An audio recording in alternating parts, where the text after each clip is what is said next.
Demo days are oftentimes the first chance a startup gets at getting in front of investors. For most startup accelerators, this is your graduation event, and a lot of work goes into preparing your slides and your pitches. In this video, we're going to dig into what investors are really looking for, how to stand out from the crowd, and the lessons learned when preparing a demo day pitch deck.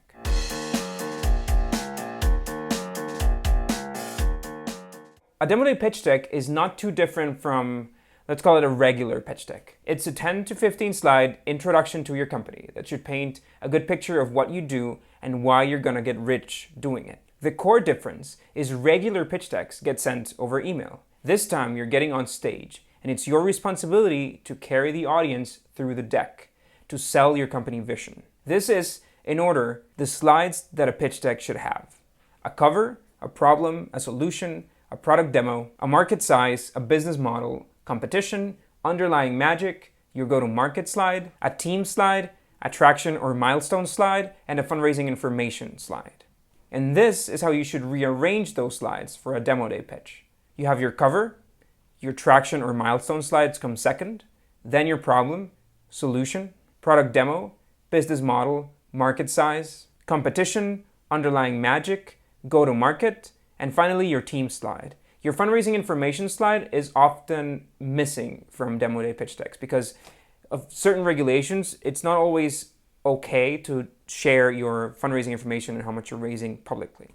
Both of these templates are available on Slidebean, so feel free to download them on the links below. First, let's talk about the opener. Demo days are long events. After the fifth pitch, anyone will get bored and start blurring the memories between one company and the other. Also, investors are very busy people. They can easily divert to their laptops or Twitter if they aren't interested in what you're saying. When you get on stage, you have 5 seconds to catch an investor's attention. If you succeed, you've earned an extra 30 seconds of their attention span. And finally, if you nail those 30 seconds, chances are they'll want to pay attention through the end of your pitch deck. Using those first 5 seconds to say, "Good morning, my name is what, and I'm the CEO of what," is a terrible waste of time. They aren't remembering your name or your company name, and it's quite obvious that you are one of the co-founders. What you should do is use these 5 seconds to catch their attention in some other way. My favorite approach is starting with a question that speaks about your problem statement. How many presentations have you seen that look something like this?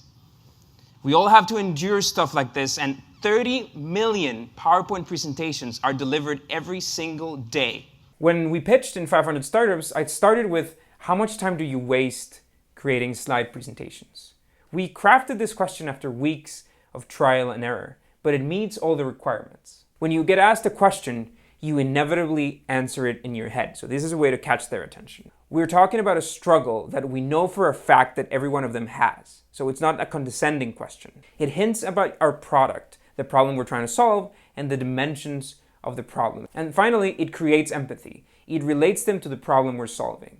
Again, my name is on the slide. The company name and logo is on the slide. So the point here is, let's get right to business. Chances are by the end of the presentation, they'll remember that pitch deck company, not Kaya from Slidebean. And that's fine. They know what you do. Now the traction slide. Notice how it's been moved to the second place. If you've nailed your opener, you've now earned an extra 30 seconds of attention. The absolute best way to stand out is bragging about what you've accomplished. A lot of accelerators focus too much on the pitch itself, and your focus at all times should be on growth. Use this opportunity to show a hockey stick chart of your revenue. If you have it, then this is the killer slide right here. Investors in the Bay Area, for example, want to see 30% month-over-month growth for seed stage companies. 20% should still be rather good. If you're below this, then your sole focus should be getting to 30%, not watching me talk about demo day pitches. Still, if you must pitch and you don't have revenue, then brag about your user growth, which should also have a hockey stick chart. The point here is, this will give you credibility. The reaction you need here is curiosity about what the hell this startup is doing to be growing so fast. This is the kind of thing that grabs someone's attention for the 3 minutes you have left to pitch. Now, speaking of credibility, we've recently launched a free platform called Founder Hub.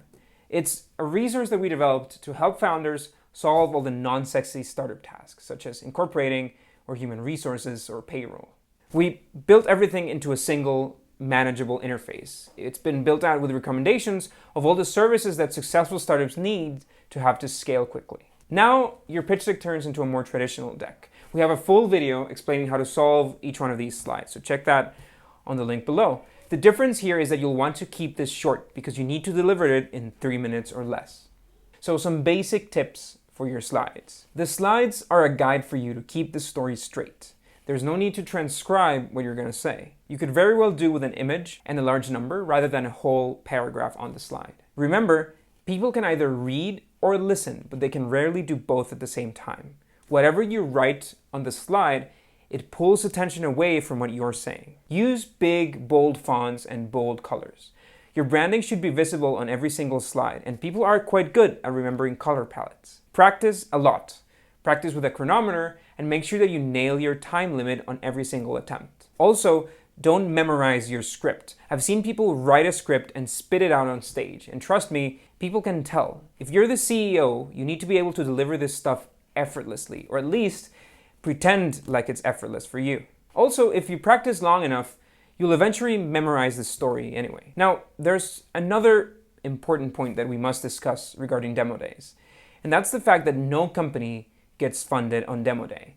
And let me say that again, companies don't get checks on demo day. I interviewed Andrew Ackerman a few months ago. He's one of the managing partners at the Dream Accelerator. You could argue demo day doesn't work at all, period. And I do believe that if you're not one of the top 10 or top 5 even accelerators, demo day doesn't usually deliver. I may have told you about this. There's like this virtuous cycle.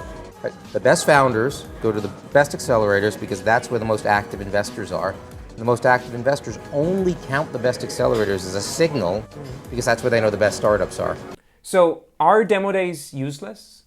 My answer here is they're less useful than what you'd expect. With all the hype and the prep, you'd expect that you'd get a lot more out of it. But by 2019, demo days have become more of a press stunt and a graduation deadline sort of event for accelerators rather than a place to get funding. First, you can bet anything that a high-end VC will not be sitting in the audience. They'll send their interns to collect notes and business cards and brief them on the exciting company. Second, many companies come into demo day with some progress on their investor relationships.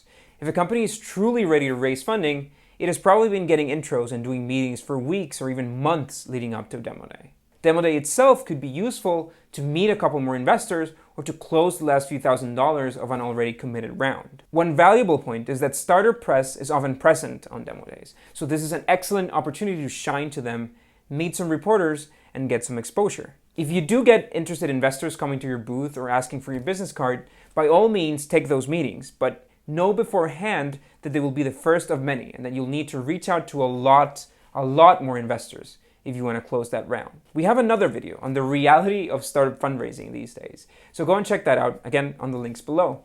Hit that subscribe button, and we'll see you next week.